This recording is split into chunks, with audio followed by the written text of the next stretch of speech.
Hello guys, एक और नई वीडियो में आप सभी का स्वागत है। आज अपन बात करेंगे JBONL के अंदर से आईए की जो वैकेंसी आने वाली है उसके सिलेबस के बारे में कि उसके सिलेबस में क्या क्या दे रखा है।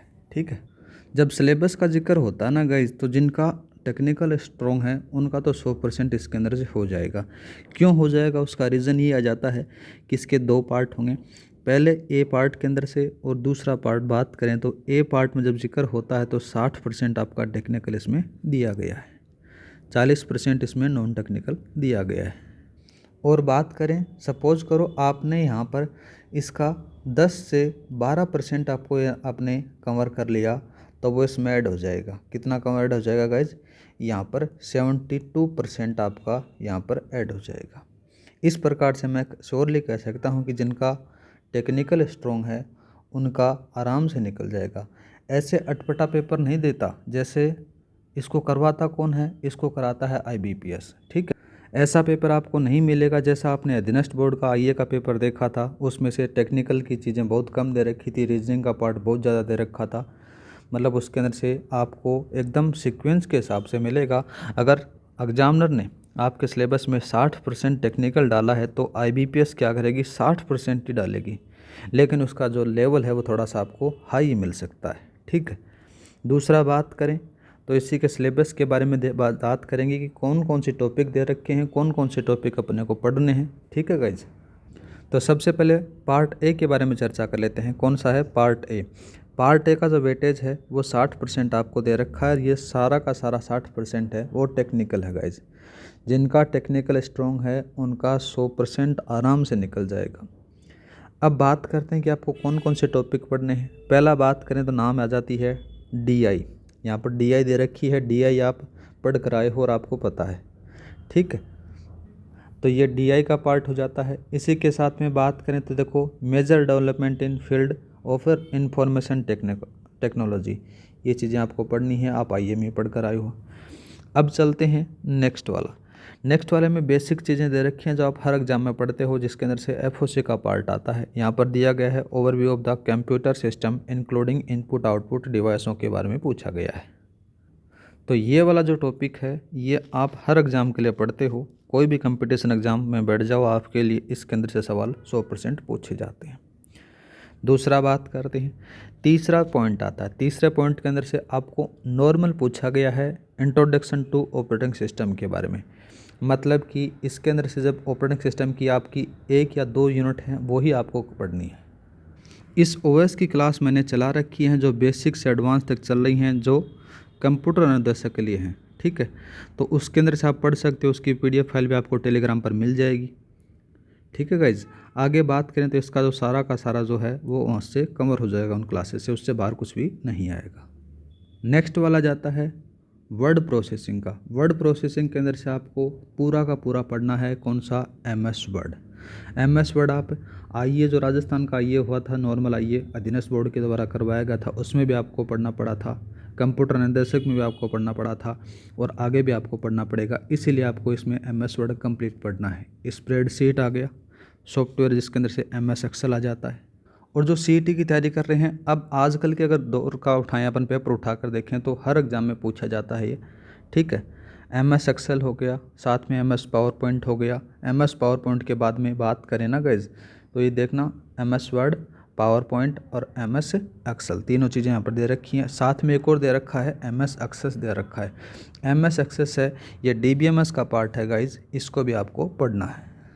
अब नेक्स्ट बात करते हैं रिप्रेजेंटेशन ऑफ डाटा, जिसके अंदर से आपको जैसे एनालॉग टू डिजिटल देखने को मिलेगा, डिजिटल टू एनालॉग देखने को मिलेगा, साथ में ही जो नंबर सिस्टम है वो भी देखने को मिलेगा। ये चीज़ें इसमें दे रखी हैं, ज़्यादा कोई खास इसके अंदर से है नहीं। ठीक है, देखो यहाँ पर बात करें तो एनालॉग नंबर सिस्टम आ गया, डेसिमल नंबर सिस्टम आ गया, बाइनरी आ गया, हेक्साडेसिमल आ गया, सारे के सारे आपको पढ़ने पड़ेंगे।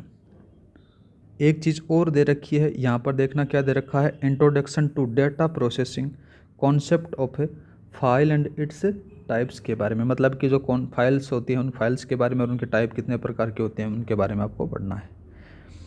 4 यूनिट हो चुकी हैं। नेक्स्ट बात करते हैं, नेक्स्ट वाला जाता है आपका नेटवर्किंग वाला पार्ट। नेटवर्किंग वाले के अंदर से इंट्रोडक्शन ऑफ इंटरनेट टेक्नोलॉजी और प्रोटोकॉल के बारे में पढ़ना है।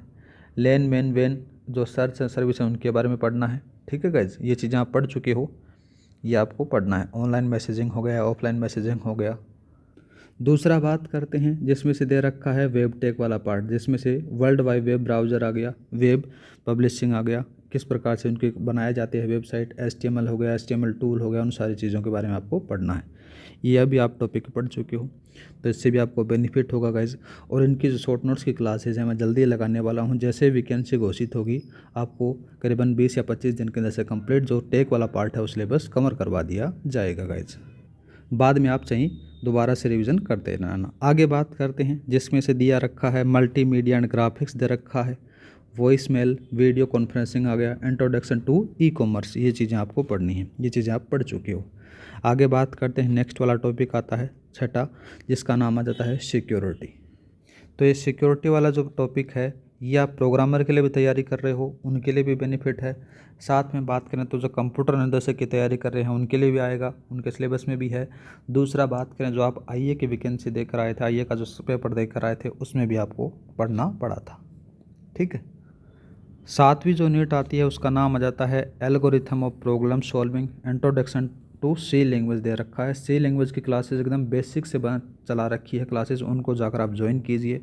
वहाँ से आपको प्रोग्राम कैसे बनता है, कैसे हेडर फाइल काम करती है, कैसे काम करता है सारा प्रोग्राम, कौन कौन से स्टेप्सों को अपन फॉलो करते हैं जिसके कारण एक प्रोग्राम बनता है। जिनको प्रोग्रामिंग का पी भी नहीं आता ना उनको भी प्रोग्राम बनाना आ जाएगा। इतने बेसिक से मैं पढ़ा रहा हूँ, वहाँ पर जाकर आप ज्वाइन कर सकते हो। सी प्रोग्रामिंग की क्लासेज हैं जो कंप्यूटर निर्देशक के लिए मैंने चला रखी हैं, तो इससे आपका ये कवर हो जाएगा। आगे बात कर देते हैं प्रिंसिपल एंड प्रोग्रामिंग टेक्निक्स, जिनके बारे में पूछा जाता है। साथ में जो उप्स हैं उनके कॉन्सेप्ट के बारे में आपको पढ़ना पड़ेगा। इसकी क्लासें भी अपन जल्दी चला देंगे। एक और नाम आ जाता है introduction to integrated development environment, IDE के बारे में पूछा गया है।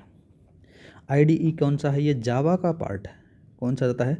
जावा का पार्ट है। याद इस जावा वाले पार्ट के अंदर से भी आपको मैं करवा दूंगा, ठीक है गाइस। तो ये था आपका कौन सा किसके बारे में, जो JVNL की वैकेंसी आएगी आईए की उसके लिए 60% है। दोबारा से दिमाग में रखना कि 60% आपको टेक दिया रखा है। क्या दे रखा है? टेक का पार्ट दे रखा है।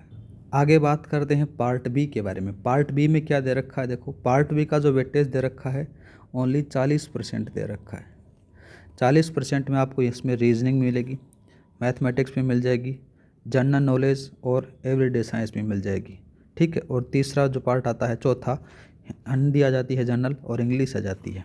इस प्रकार से इसमें दे रखा है। तो जो पार्ट बी है ना, पार्ट बी है 80 नंबर का होगा। याद रखना कितने का होगा? 80 नंबर का होगा। इसके अंदर से मैं आपको क्वेश्चंस भी बता देता हूँ कि कितने कितने क्वेश्चंस आएंगे। इसमें से आपको 8 क्वेश्चन है, इसमें भी आपको 8 क्वेश्चन मिल जाएंगे, इसमें भी आपको 8 मिल जाएंगे और इसमें भी आपको 8 मिल जाएंगे। बाद में जो बचते हैं वो इसके अंदर से आपको देखने को मिल, तो इसके अंदर से आपको 48 क्वेश्चन मिल जाएंगे। कितने मिलेंगे गाइज? 48 क्वेश्चन इसके मिल जाएंगे। 48 को भी अगर आप डिवाइड करोगे तो 36 अंक के जो हैं क्वेश्चन हैं वो राजस्थान जीके से रिलेटेड आ जाएंगे।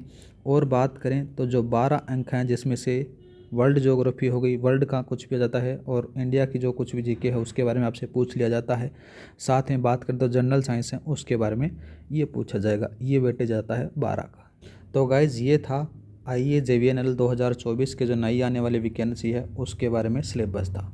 जिनका पिछली बार रह गए थे, जिनकी टाइपिंग सही नहीं हुई हो, तो इसके लिए आप बढ़िया तरीके से कमर कस लेना, ठीक है गाइज। तो इसमें से आपको 100% सिलेक्शन लेना है। मेहनत करोगे तो आपका सिलेक्शन 100% हो जाएगा, ठीक है।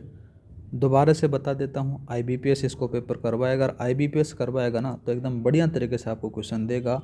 जिनका टेक्निकल बढ़िया है उनका तो 100% इस वैकेंसी के अंदर से हो जाएगा, ठीक है। टाइपिंग बाद में आपको करनी पड़ेगी, टाइपिंग हिंदी इंग्लिश दोनों में आपको इसमें करनी पड़ेगी। जैसा आप आईए में टाइपिंग दे रखी थी सेम इसके अंदर से आपको आईए में जैसी टाइपिंग मिलेगी गाइज। तो आज के लिए इतना ही, मिलते हैं नेक्स्ट वीडियो में। जय हिंद, जय भारत। जो RPSC प्रोग्रामर का रिवीजन करना चाहते हैं उनकी एक श्रृंखला चला रखी है। अभी फ़िलहाल DBMS की क्लासेज चल रही हैं, उसमें से जाकर आप रिवीजन करना चाह सकते हो तो रिवीजन कर सकते हो। एकदम मैं फ्री में करवा रहा हूँ, एकदम स्पीड से करवा रहा हूँ जिससे आपका बार बार रिकॉल हो जाए। ऐसा कोई टॉपिक नहीं छोड़ा जो आपके सिलेबस में नहीं दे रखा हो। सारा का सारा मैं सिलेबस को कवर करते हुए उनका सुपरफास्ट रिवीजन वाली क्लासेज लगा रखी हैं। और जो कंप्यूटर निदेशक की तैयारी करना चाहते हैं, आने वाली वैकेंसी है लगभग 6000 पदों पर वो वैकेंसी होगी, याद रखना 100%। तो इसके बारे में भी मैंने 2 क्लासेज चला रखी हैं, फिलहाल टेक्निकल की चल रही हैं, जिसका नाम आता है, पहला तो एक तो सी प्रोग्रामिंग चल रही है और दूसरी वाली है वो उप्स की क्लासेज चल रही हैं। एकदम बेसिक्स टू एडवांस में उन क्लासेज के अंदर से करवा रहा हूँ।